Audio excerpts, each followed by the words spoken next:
Welcome to another episode where we explore critical issues. Today we are joined by the representative, the General Secretary from Minibus Owners Association of Malawi to discuss two vital concerns about passenger safety and driver fatigue management. We dive into challenges, solutions and best practices to ensure safe and reliable public transportation in Malawi. Welcome to the show, Mr. Kamangi. Can you start by introducing yourself to our listeners? Thank you. I'm Kosi Kamangi, the General Secretary for Minibus Owners Association of Malawi. In short, MOAM. So what measures do you have in place to ensure passenger safety during journey? First and foremost, as an organization, since the organization represents our members who have minibuses, who operate minibuses, to make sure that sensitize our members that whenever they are new on the field, they have to know that when they are buying minibuses or they have already bought the minibus or minibuses, they should make sure that they should put safety measures first, more especially to safeguard the lives of our passengers and also to safeguard the other people's property. They should not prioritize, making money, but make sure that the safety of general populace. Can you also work hand in hand with other stakeholders like the traffic police and the Department of Road Traffic and Safety Services. And our vehicles every 6 months they go for certificate of fitness to make sure the roadway is safe. So can you give us a clear account on how do you ensure vehicles are regularly inspected and maintained? Yeah, as I have just said, you cannot, if you have got a minibus, you cannot just go and operate without being certified by the Department of Road Traffic and Safety Services. So once you take your vehicle for inspection, they give you, if it passes, they give you a certificate of fitness for 6 months. After the expiry, then you have to go again to certify. If it also passes, so life goes on and on. Because like other vehicles, the certificate of fitness is for 1 year. But since we involves, locally commuters on a daily basis, they will always make sure that the vehicles are in good running condition. But sometimes it also happens that before the expiry of 6 months, the tires can wear out, or maybe the vehicle can develop a fault. So we have people, go around, monitoring, the operations. So if we come to happen that someone knows vehicle, the standards, it means, they have to maintain. We usually invite the owner and advise accordingly so that the safety is not compromised. Are there any emergency response plans that has been put in place in case of accident?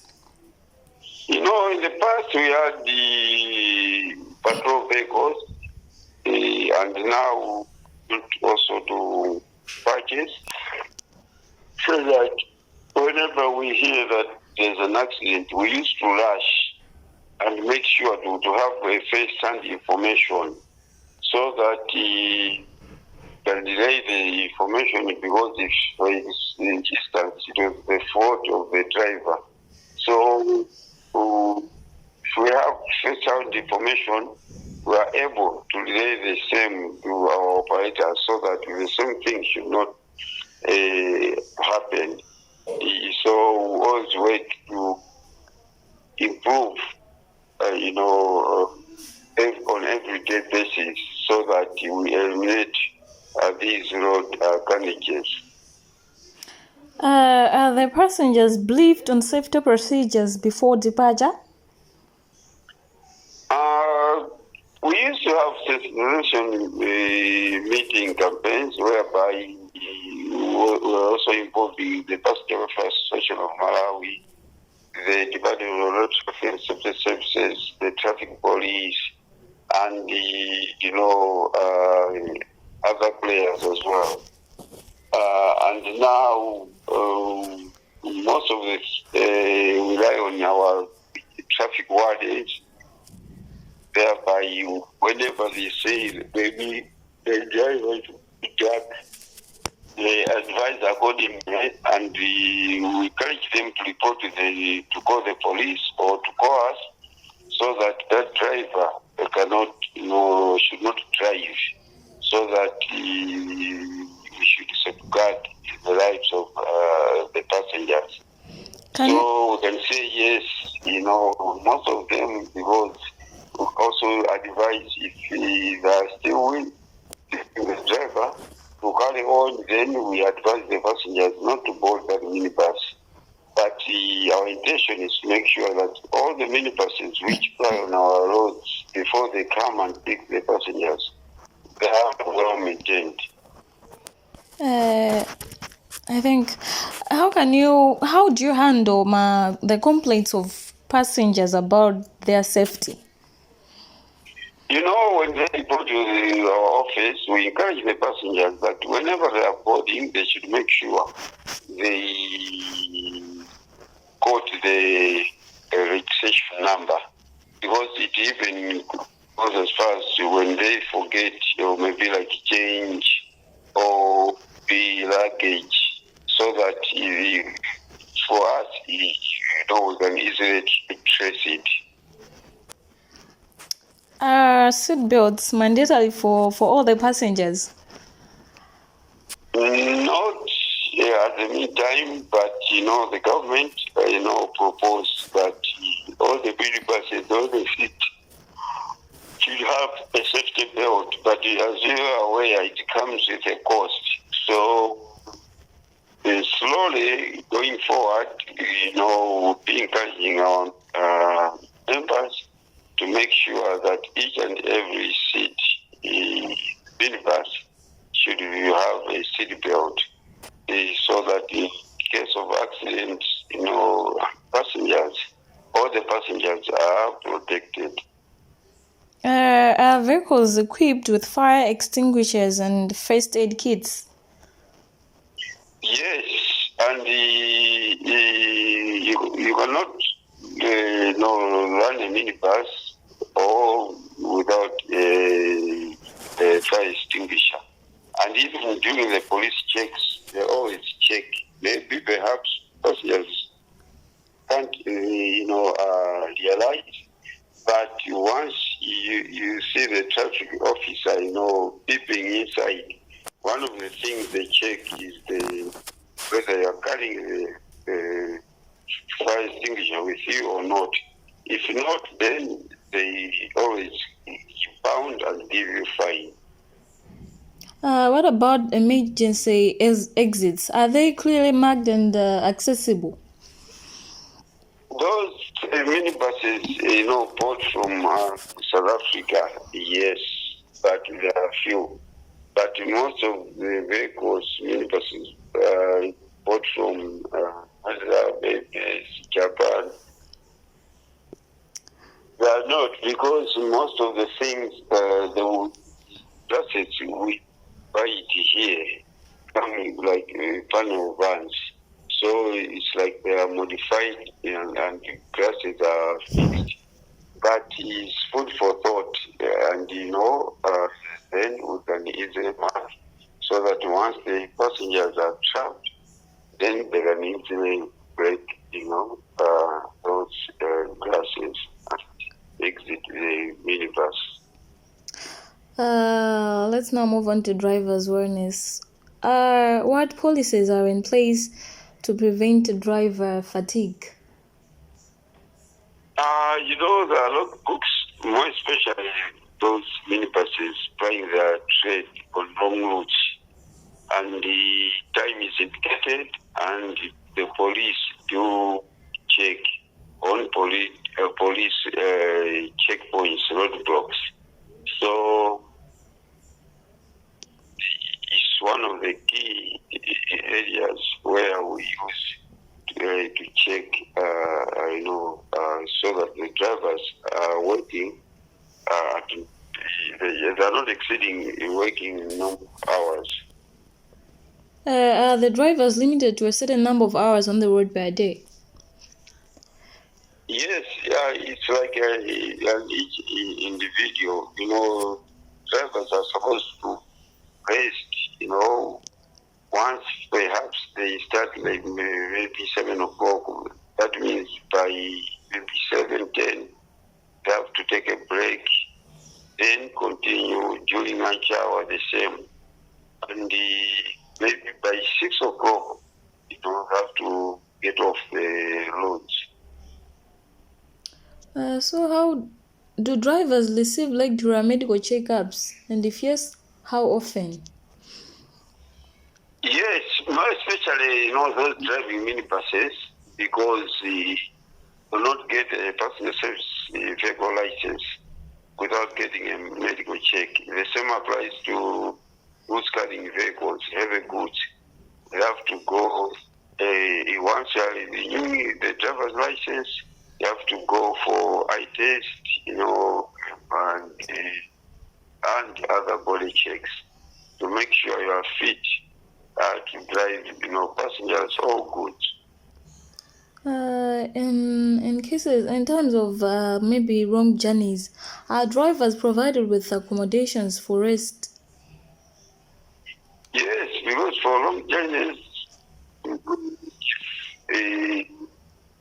for instance, you have a minibus, you are traveling to Baraka, and by other means you are not able to return the same day. Yes, even food allowance, they get allowance, for spending a night outside, because otherwise we don't allow them to sleep in the vehicle. Because once they sleep in the vehicle, they cannot relax, fully. So how do you monitor their wellness and fatigue? It's easy, when you're only even the body, most of the drivers, who operate like long distances or even in town, even if it's not a driver, you can easily, I can recognize one if he's tired. So those guys are always there. They always make sure the traffic warden that drivers are not caught up with fatigue. Are drivers prohibited from using mobile phones while driving? Each and every driver on road, whether a minibus driver, truck driver, he commit an offense, use a phone, because your concentration now goes off from the road, and you go concentrate on the phone. So in order to avoid accidents, once you are found, then exactly you have to pay a heavy fine. So how do you address driver recklessness or aggressive behaviors? Once we come across, then we report to the police. Sometimes we go straight to the Development Road Traffic and Safety Services, and as well as the Development Road Traffic and Safety Services. You have seen so many, drivers being their driver's license being revoked by these men from the Development of Traffic and Safety Services, and there's an order. More often, some drivers tend to they can respond to customers rudely. Sometimes they are not responsible. Are they trained with customer service or customer care to their customers? Can you come again?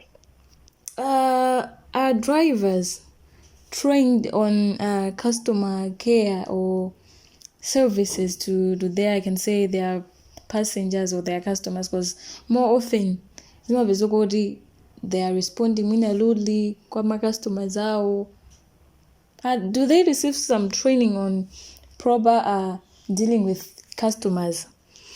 Because as mom, you're in touch with the Development Road Traffic and Safety Services. Recently, they were able to pass free lessons to our drivers, and one of them was attitude and mindset change. Because if you are not, happy and you be driving, it can also be another cause. Because concentration, on the road is not there, because you concentrate on other things.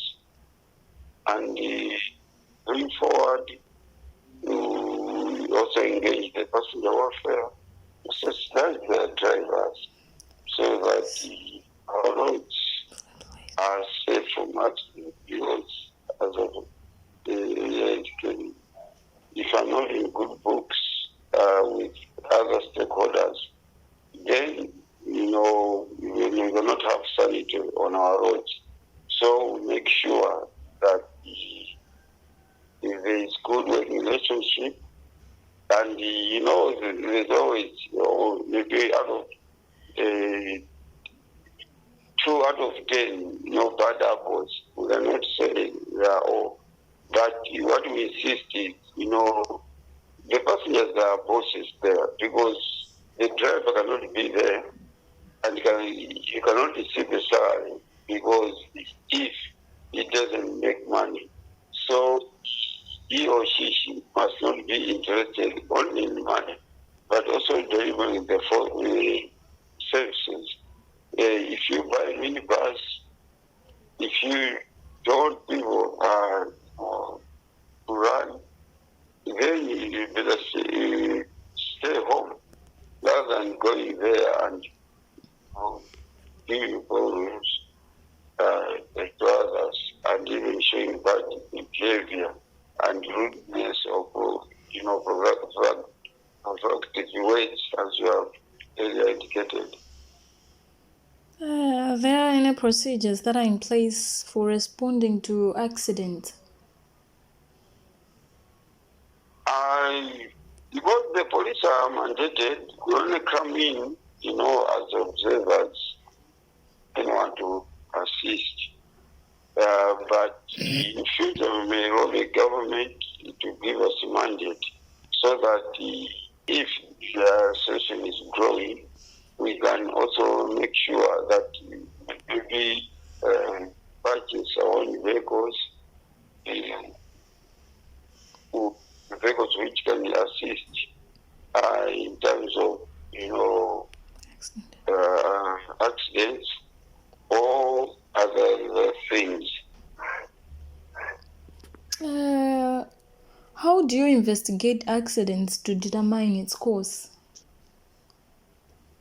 Can you come again? How do you investigate accidents to determine its cause? Okay, there are a number of things. One is, as I said, once an accident occurred, we want to make sure first to arrive, so that we should have a first-hand information. And even if it happens like along, for example, our depots, most of them are our guides. So they always give us the right information. Are drivers trained on accident reporting procedures? This is one of the areas we have to concentrate and encourage each and every driver that they have to undergo a certain course so that they are aware, of this. So, how would you review and improve safety protocols after accidents? Hello? I was asking, how do you review and improve safety protocols after accidents? Once you realize that, because most of these accidents are avoidable, you can easily avoid them. So, for instance, if we discover that the driver was overspeeding, then we make sure that we advise the owners that before getting their vehicles on every day basis, they have to advise the drivers the dangers of overspeeding or drink and drive, so it helps, if you have a first-hand information, we can also give reference so that the other drivers will not just take things for granted, but they should also know the procedures or regulations. Even now, like in Uganda, though it's in October, you can see the weather has really changed. So one of the other aspects is like other drivers, they may think that because they have driven maybe for 30 years, they cannot make accidents, but they should know also about the weather condition. Once the weather changes, then prevention measures should also be taken, because like the braking distances differs, when it's not raining or it's muddy. So these are one of the other things we did share with our drivers and operators. So, can we say you comply with Malawi transportation regulations? Yeah, each and every citizen, operating minibus has to comply with road traffic laws and regulations. Otherwise, if you try to do your own things, then the law catches up with you. So, all the vehicles are registered and also licensed with relevant authorities? Yes, for those who have got genuine papers, that means they've gone through the Department of Road Traffic and Safety Services. So, are there any safety standards enforced through regular inspections? Yes, because we advise accordingly. We also, the government, like the other roads, if they are, maybe the design was not well, designed. You have seen, the road authority put in rumble surface, and it has helped. In other roads, maybe there was a T-junction, putting a roundabout to ease congestion and to avoid unnecessary, accidents. So we also act like an advisor to the government. So how do you stay updated on regulatory changes? Because some of the, change the law or regulation sometimes it takes time. But the Department of Road Traffic and Safety, they are mandated to introduce some, laws without even going to the parliament. They bring a deliberate policy, before the law is enacted or is changed. Do you promote passenger safety through awareness campaigns? Do you have some initiative that has been put in place to promote passenger safety? And we rely on the media, like you yourself, when you're airing our news, sometimes because we go for a press briefing. Yeah. Whenever, or like recently, was an accident which happened in Kasungu. It followed up another one in Zomba and Mulanje. So, like to release a statement in condemning, such accidents. So, even now we have seen, we haven't had another minibus getting involved in an accident.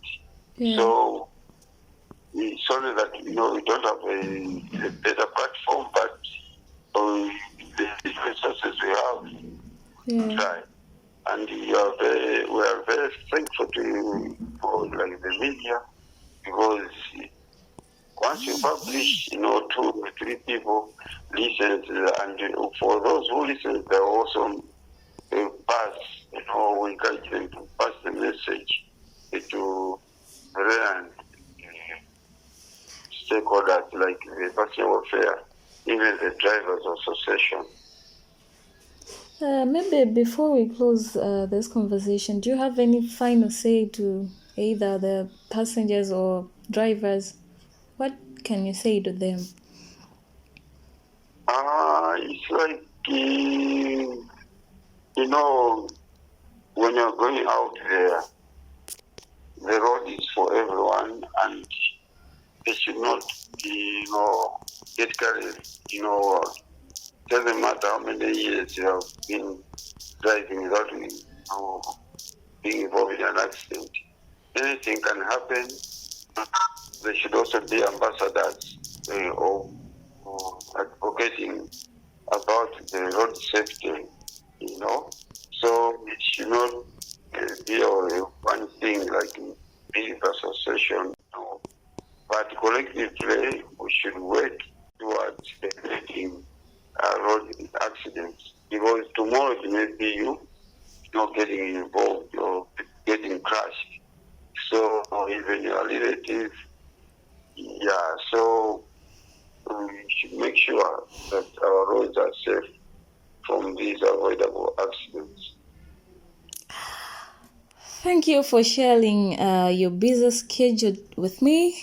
I sincerely appreciate for your insights on minibus industry. It's also a pleasure, being interviewed and sharing,